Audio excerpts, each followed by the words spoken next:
In this step, we'll get a 10,000 feet overview of the world before Spring Boot. The goal is not to understand everything in here, but to get a high-level overview. How are we building applications before Spring Boot? Setting up Spring projects before Spring Boot was not easy.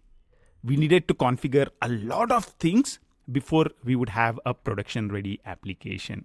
Let's look at a few examples. One is dependency management.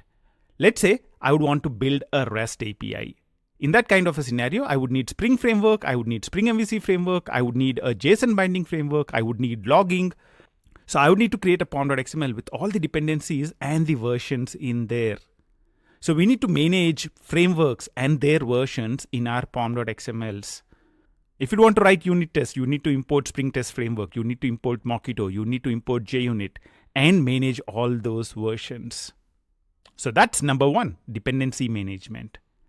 Number two is web.xml.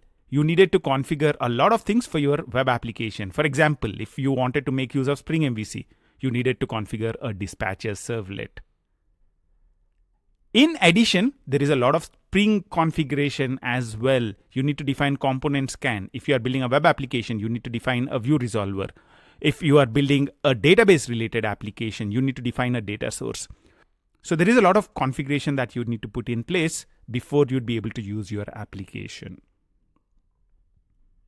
In addition, you also need to worry about non-functional requirements. Your application needs to have logging. You need to have good error handling for your application. You need to be able to monitor your application in production. You need to be able to look at metrics for your application in production. So in the world before Spring Boot, you needed to manually implement these non-functional features, logging, error handling, and monitoring.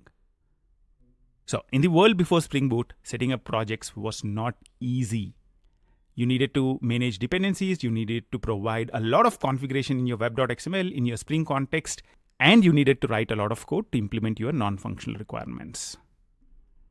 And you need to repeat this for every new project. Every few months, let's say you're building a new project, you need to keep repeating this. This takes a lot of time, typically a few days to set up. And if you're maintaining for a long time, then you need to spend countless hours to maintain the code you write. The goal of this step is to give you a high-level overview of the world before Spring Boot. You needed to manage your dependencies, you needed a lot of configuration, and you needed to manually implement the non-functional requirements. Now, you might be wondering, how does Spring Boot make it easy? That's what we would be exploring in the next few steps. To understand the power of Spring Boot, what we'll do is we'll create a Spring Boot project in the next step. And after that, we will start building a simple REST API using Spring Boot.